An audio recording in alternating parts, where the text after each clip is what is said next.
નમસ્કાર દોસ્તો, સ્વાગત છે મેન્સ પ્રેક્ટિસમાં। તો આપણે જે છે એ કરંટ ઉપર જે ચાલતા ક્વેશ્ચન છે એના પરથી મેન્સમાં કેવી રીતે પૂછાઈ શકે એ અને જે પીવાય ક્યુઝ છે કે જે ઓલરેડી પૂછાઈ ગયા છે એનો તમે આન્સર કઈ રીતે પ્રેક્ટિસ કરી શકો, તો બંનેની આપણે જોડે પ્રેક્ટિસ કરીશું।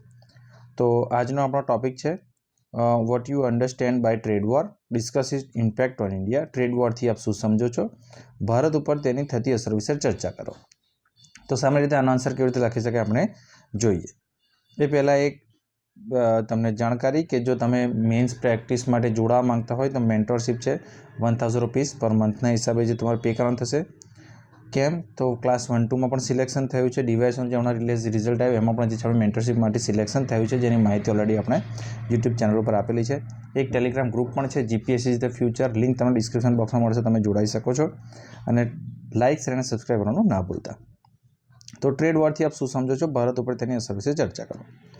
તો પહેલાં આપણે જે છે ઇન્ટ્રોડક્શન આપવાનું હોય છે કે ટ્રેડ વોર શું છે। તો ટ્રેડ વોર એક આર્થિક સંઘર્ષ છે જ્યાં દેશો એકબીજા પર ટેરિફ પર વેપાર અવરોધ પ્રતિબંધ લગાવે છે, બરાબર છે। તો ટ્રેડ વોર શું છે કે બે દેશો જ્યારે એકબીજા ઉપર વેપારને અવરોધો માટે પ્રતિબંધ લગાવે તો એ ટ્રેડ વોર છે।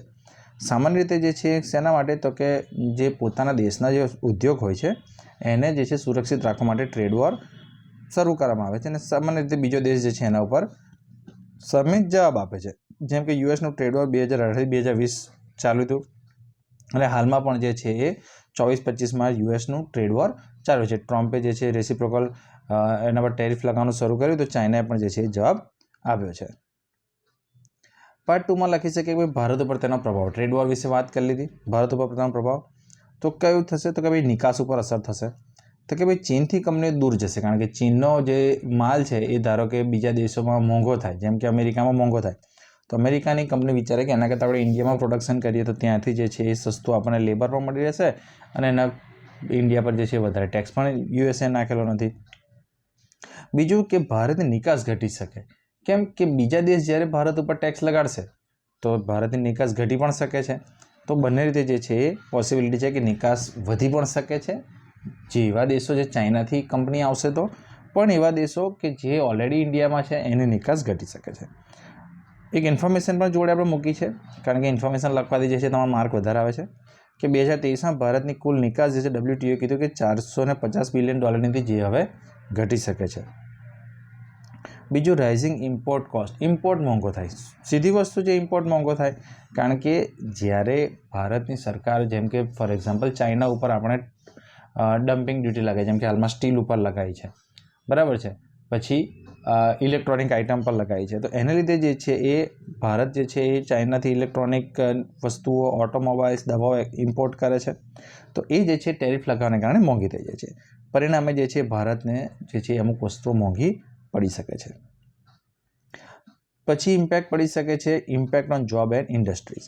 તો ટ્રેડ વોરને લીધે સપ્લાય ચેન ડિસ્ટર્બ થાય છે કે ભાઈ આપણે ધારો કે ચાઇનાથી કોઈ વસ્તુ લાવતા હોય અને કંઈક બનાવીને વેચતા હોય, પણ જો ચાઇનાથી આવી વસ્તુ મોંઘી થઈ જાય ટેરિફ લગાવવાને કારણે તો રો મટીરિયલ મોંઘું થાય, રો મટીરિયલ મોંઘું થાય એટલે આપણે જે છે એ ફાઇનલ પ્રોડક્ટ મોંઘી થાય, ફાઇનલ પ્રોડક્ટ મોંઘી થાય તો આપણે ધારો કે કોઈ દેશને આપતા હોય તો એ જે છે એ આખું સિસ્ટમ ડિસ્ટર્બ થઈ જાય કે ભાઈ ઇન્ડિયાથી સસ્તું પડે એટલે મંગાવતા હતા પણ હવે તો ઇન્ડિયાથી જ મોંઘું પડે છે તો શું કામ મંગાવીએ, તો એ છે। બીજું એફડીઆઈ ઘટી જાય, એફડીઆઈ કેવી રીતે ઘટી જાય કે ધારો કે ઇન્ડિયા ઉપર બહુ બધો જો જેમ કે યુએસએ છે, યુએસએ ઇન્ડિયા ઉપર ટેરિફ લગાવી દીધું ઇન્ડિયાની વસ્તુઓ પર, તો બહારની કંપની એકદમ ઇન્ડિયામાં તો વિચાર કરશે કે ભાઈ ઇન્ડિયામાં ઇન્વેસ્ટ કરીશું તો જ્યારે એક્સપોર્ટ કરવાનું થશે ત્યારે મોંઘું પડશે। તો 2022માં ભારતે $83 બિલિયન એફડીઆઈ મેળવ્યું જે ટ્રેડ વોરને લીધે ઘટી શકે છે। પછી ઇફેક્ટ આવી શકે છે effect on Indian rupees, Indian રૂપિયાનું જે છે ઓમ્બુલિયન થાય, કેમ, કારણ કે તમારે કોઈ બી વસ્તુ લાવી હોય તો ટેરિફને લીધે જે છે વધારે પૈસા ચૂકવવા પડે, વધારે એ તો ડોલરમાં કરવું પડશે, સીધી વસ્તુ છે, તો ડોલરની ડિમાન્ડ વધશે અને આપણી જોડે જે છે એ ડોલર તો રિઝર્વ ફોર્મમાં જે આપણે રાખેલું હોય છે એ તો માપમાં હોય, તો એને લઈને જે છે ડિમાન્ડ અને સપ્લાયનો નિયમ લાગુ પડશે કે ડિમાન્ડ વધી જશે ડોલરની અને ડોલર એટલા હશે નહીં તો સામે આપણે વધારે રૂપિયા આપવા પડશે।